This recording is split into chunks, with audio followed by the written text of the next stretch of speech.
আওয়ামী লীগের প্রভাবশালী নেতা ও সাবেক মন্ত্রী আমির হোসেন আমুর তদবিরে প্রথমে চট্টগ্রাম বিশ্ববিদ্যালয়, পরে ঢাকা বিশ্ববিদ্যালয়ের সমাজ বিজ্ঞান বিভাগে প্রভাষক পদে চাকরি। এরপর মৌলিক লেখালেখির যোগ্যতা না থাকলেও অন্যের লেখা কপি পেস্ট করে অধ্যাপকে পদোন্নতি। চাঁদপুর পুরানবাজার ডিগ্রি কলেজের অধ্যক্ষ রতন কুমার মজুমদারের মাধ্যমে শিক্ষামন্ত্রী ডাক্তার দীপু মনির সঙ্গে সখ্য হয়ে নতুন পরিচয় পরিচিত হন তিনি। প্রথমে জাতীয় বিশ্ববিদ্যালয়ের উপাচার্য এবং পরে সর্বোচ্চ উপাচার্য পদে আসীন হন। সেখানেই থেমে যাননি, প্রোটোকল ভেঙে মন্ত্রীর সঙ্গী হয়ে ঘুরে বেরিয়েছেন দেশ বিদেশে। শিক্ষা সম্পর্কিত কোনো অনুষ্ঠান না হলেও দীপু মনির পাশেই আসন পাততেন তিনি। এবার ব্যাংকও আপনার হাতের মুঠোয়। Balance transfer, mobile recharge, bill pay থেকে শুরু করে যা চান সব হবে এক মুহূর্তে। NRBC planet. ছায়ামন্ত্রী হিসেবে সামলেছেন পুরো শিক্ষা খাত। তিনি জাতীয় বিশ্ববিদ্যালয়ের সদ্য সাবেক উপাচার্য ডক্টর মশিউর রহমান। শিক্ষামন্ত্রীর দায়িত্ব পাওয়ার পর 2021 সালে ঢাবির অধ্যাপক মশিউর রহমানকে জাতীয় বিশ্ববিদ্যালয়ের উপাচার্য নিয়োগের বন্দোবস্ত করেন ডাক্তার দীপু মনি।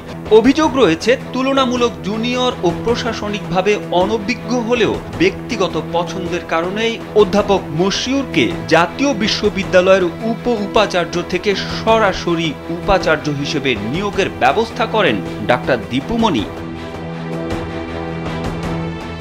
শিক্ষামন্ত্রীর অধিকাংশ অনুষ্ঠানে মশিউরের অপ্রাসঙ্গিক উপস্থিতি বা অতিথি হওয়া ছিল অন্যদের জন্য বিব্রতকর। শিক্ষা, রাজনৈতিক, সামাজিক, প্রশাসনিক, এমনকি সাংবাদিকদের অনুষ্ঠানেও দীপু মনির সঙ্গে মশিউরের অতিথি হওয়া যেন রীতি হয়ে উঠেছিল। দুজনের গভীর সখ্যতা ছিল ওপেন সিক্রেট বিষয়। বিশ্ববিদ্যালয়ের উপাচার্য নিয়োগ থেকে শুরু করে মন্ত্রণালয়ের নানা আর্থিক কর্মকাণ্ড নিয়ন্ত্রিত হতো মশিউরের প্রত্যক্ষ ও পরোক্ষ হস্তক্ষেপে।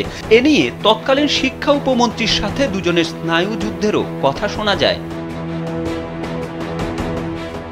জানা গেছে, মশিউর ও দীপু মনির গভীর সখ্যের অন্তরালে ছিল তদবির ও ঘুষ বাণিজ্য। সিন্ডিকেট করে শত শত কোটি টাকা হাতিয়ে নিয়েছে তারা। দীপু মনি ও মশিউর দুজনের বিভিন্ন বিশ্ববিদ্যালয় পরিদর্শন, একসঙ্গে অতিথি হওয়া, ঢাকা থেকে চাঁদপুরে নিয়মিত যাতায়াত ছিল চোখে পড়ার মতো। তবে হয়রানি, মামলা হামলার ভয়ে সবাই তা চেপে যেতেন। আওয়ামী লীগ সরকার পতনের পর গেল 11 আগস্ট পদত্যাগ করেন উপাচার্য মশিউর। অভিযোগের বিষয়ে জানতে চাইলে তিনি কালবেলাকে বলেন, জাতীয় বিশ্ববিদ্যালয়ের মতো প্রতিষ্ঠানের উপাচার্য হওয়ায় শিক্ষামন্ত্রীর সঙ্গে সার্বক্ষণিক যোগাযোগ রাখতে হয়েছিল। মন্ত্রী নানা বিষয়ে পরামর্শ করতেন, তবে শিক্ষাঙ্গনের প্রভাব খাটানো, অনিয়ম, দুর্নীতির সঙ্গে জড়িত থাকার কথা অস্বীকার করেন তিনি। তারেক আহমেদ, কালবেলা।